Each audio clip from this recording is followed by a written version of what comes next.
करेंगे ना तर्पण, तो ये देव तीर्थ से है, तो ये काय तीर्थ है और ये पितृ तीर्थ है। इस बात का विशेष ध्यान रखना है। तो देव तीर्थ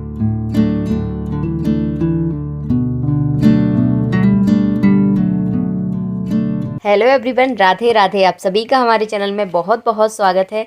आज मैं आप सभी के साथ शेयर करने वाली हूँ पितृपक्ष में तर्पण जो है ना किस प्रकार करना चाहिए। तो सबसे पहले जो है ना आपको आसन बिछाकर पूर्व दिशा की ओर मुख करके बैठना है। ये जो मैं आपको दिखा रही हूँ इसे बोला जाता है पवित्री। अगर आपके पास है तो आप पवित्री पहन लीजिए। अगर आपको बनानी नहीं आती तो इसका वीडियो भी मेरे चैनल पर है, आप जाकर देख सकते हैं।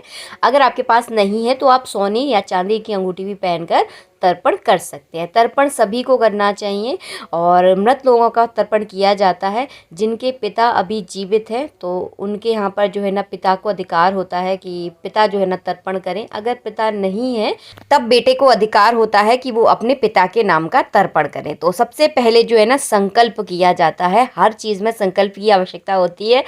आपको सबसे पहले विष्णु विष्णु विष्णु 3 बार बोलने के बाद में, और ज़्यादा कुछ भी नहीं आता तो आप बोलेंगे जो कि ये प्रारंभ जो होता है ना वो भाद्रपद मास के शुक्ल भादों के महीने के शुक्ल पक्ष की पूर्णिमा से पितृपक्ष श्राद्ध हो जाता है, क्योंकि पूर्णिमा का श्राद्ध इसी दिन किया जाता है।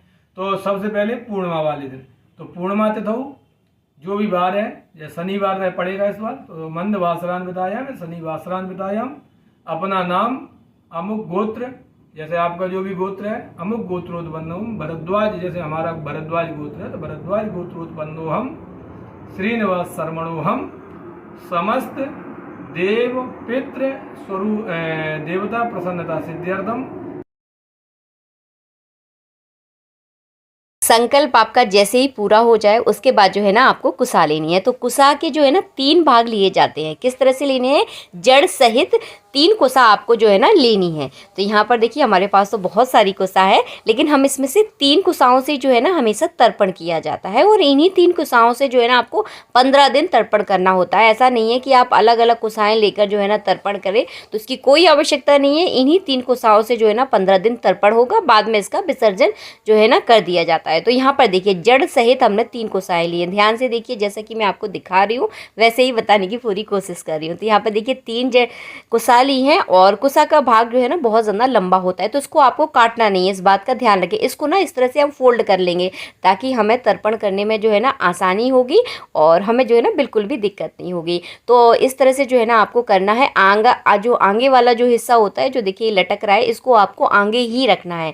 जड़ वाले हिस्से से जो है ना इसको नहीं मिलाना। तो यहाँ पर जो है ना इसको हम बांध लेंगे ताकि हमें तर्पण करने में आसानी होगी। और जब चीज़ों को थोड़ा सा छोटा कर लेते हैं ना तो दिक्कत नहीं होती। तो सबसे पहले जो है ना पूर्व दिशा की ओर हमें तर्पण करना चाहिए। पूर्व दिशा की ओर जो है ना देव तर्पण किया जाता है, यानी देवों का तर्पण किया जाता है। ब्रह्मा विष्णु देवताओं का जो है ना तर्पण किया जाता है। इसमें कितनी अंजलियां दी जाती हैं तो ध्यान से सुने। इसमें जो है ना 29 अंजलियां दी जाती हैं और एक एक अंजलि जो है ना आपको देनी होती है।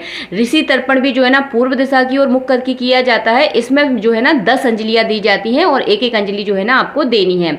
तो पूर्व सबसे पहले शुरुआत जो है ना आपको पूर्व दिशा की ओर से ही करना है, यानी देव तर्पण से जो है ना शुरुआत की जाती है। देव तर्पण करते समय जो है ना आपको अपने सीधे हाथ में चावल और कुसा रखकर जो है ना इस तरह से जल डालकर जो है ना आपको तर्पण करना है और 29 बार जो है ना एक एक अंजलि जो है ना आपको देनी है। आई होप आपको मैं अच्छे से समझा पा रही हूँ। और इसके बाद जो है ना किया जाता है दिव्य मनुष्य तर्पण, जो कि उत्तर दिशा की ओर जो है ना मुख करके किया जाता है। दिव्य मनुष्य तर्पण में जो है ना देखिए जनेऊ को कंठी की तरह पहन लिया जाता है। आपको पूरी अच्छे से समझाने की कोशिश कर रहे हैं ताकि आप बिल्कुल भी गलती ना करें। इसके बाद जो दुपट्टा आपने डाल रखा होता है अपने कंधे पर, उसको भी जो है ना कंठी की तरह इस तरह जो है ना डाल दिया जाता है। इसके बाद जो है ना दिव्य तर्पण किया जाता है। उत्तर दिशा की ओर मुख करके किया आपको तर्पण जो है ना करना चाहिए। दिव्य मनुष्य तर्पण जो है ना दोनों हाथों के बीच में से किया जाता है और हाथ में जो है ना देखिए आपको थोड़े से जौ भी लेने हैं और इस तरह से जो है ना आपको तर्पण करना है। आप चाहें तो साइड में जो है ना एक बड़ा सा बर्तन रख ले जल का, जिसमें से लेते हुए जो है ना आप तो दूसरे बर्तन में तर्पण कर सकते हैं। आप चाहे तो इस तरीके से भी कर सकते हैं जैसे कि हम आपको वीडियो में दिखा रहे हैं। तो इस तरह से जो है ना दिव्य मनुष्य तर्पण आपको करना है। 7 अंजलियाँ देनी है, 2-2। तो 7 बार जो है ना 2-2 अंजलियाँ जो है ना आपको देनी है। तो इसे बोला जाता है दिव्य मनुष्य तर्पण, जो कि उत्तर दिशा की ओर मुख करके किया जाता है। इस तरह से जो है ना दूसरे बर्तन में कर रहे हैं तो इस तरह से करें।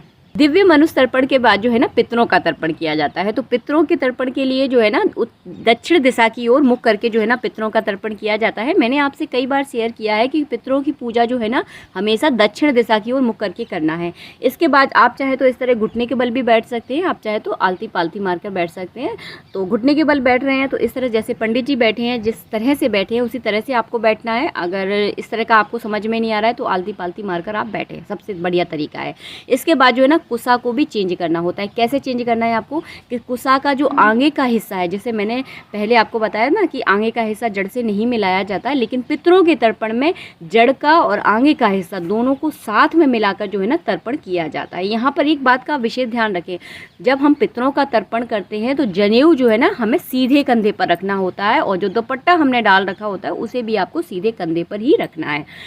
पितरों के तर्पण में जो है ना काले तिलों का प्रयोग किया जाता है। तो काले तिलों का भी मैं आपको एक बात बता दूं, जिस दिन आपके घर में श्राद्ध है उस दिन जो है ना आप अपने घर पर जो है ना काले तिलों से पितरों को तर्पण कर सकते हैं। लेकिन जब आपके घर में श्राद्ध नहीं है तब जो है ना घर पर कभी भी काले तिलों से तर्पण नहीं किया जाता। तो इस बात का विशेष ध्यान रखें। आई होप आपको सब कुछ चीज़ें समझ में आ रही हो। तो इससे देखिए किस तरह से इसमें अंजलि दी जाती है। पित्त तर्पण में जो है ना पित्त तर्पण आता है, यम तर्पण आता है, मनुष्य पित्त तर्पण आता है। पिता, दादा, परदादा, माता, दादी, परदादी, नाना, नानी, परनानी, मौसी, परनाना, मामी, ये सभी लोग जो है ना पित्त तर्पण में आते हैं। बेटा, बेटा, बेटी, भाई, बहन, अगर आपके यहाँ किसी ने नौकरी की है, जिसने आपकी आजीवन सेवा की है तो उसका भी जो है ना आपको तर्पण करना होता है। बुआ भी जो है ना तर्पण के अंदर आती है। एक बात का और ध्यान रखूं, मृत लोगों का तर्पण किया जाता है, इस बात का ध्यान रखना। जिन लोगों की मृत्यु हो चुकी है उनका ही तर्पण आपको करना है। मैंने आप इसके बाद जो है ना आपको पितामह भीष्म को भी एक अंजलि देनी है और उसके बाद देना है आपको सूर्य देवता को अर्घ देना है और उसके बाद जो है ना 10 दिशाओं के देवताओं को भी जो है ना आपको एक एक अंजलि देनी है। तो घर में जो है ना आप इस तरह से सरल तरीके से जो है ना पूरे विधि विधान से, सरल तरीका क्या, मैंने पूरा विधि विधान ही इस वीडियो में आपको बता दिया है लेकिन सरल तरीके से बताया है। तो पितृपक्ष में जो है ना 16 दिन होते हैं, पूर्णिमा से लेकर अमावस्या तक। तो इस तरह से जो है ना घर में बिल्कुल सरल तरीके से आप तर्पण ज़रूर करें। पितृ दोष से परेशान है तो सबसे अच्छा तरीका है इन 16 दिन जो है ना आपको तर्पण आपको ज़रूर करना है। कोई भी तर्पण कर सकता है लेकिन सिर्फ पुरुषों को ही तर्पण करने का अधिकार होता है, यानी उनको ही जो है ना ये अधिकार प्राप्त है। आई होप आपको हमारा वीडियो पसंद आया, वीडियो अच्छा लगा है तो प्लीज़ वीडियो को लाइक ज़रूर करना। मिलेंगे आप सबसे नेक्स्ट वीडियो में, जब तक के लिए जय श्री राधे। वीडियो अच्छा लगता है तो प्लीज़ वीडियो को लाइक ज़रूर किया करें। राधे राधे।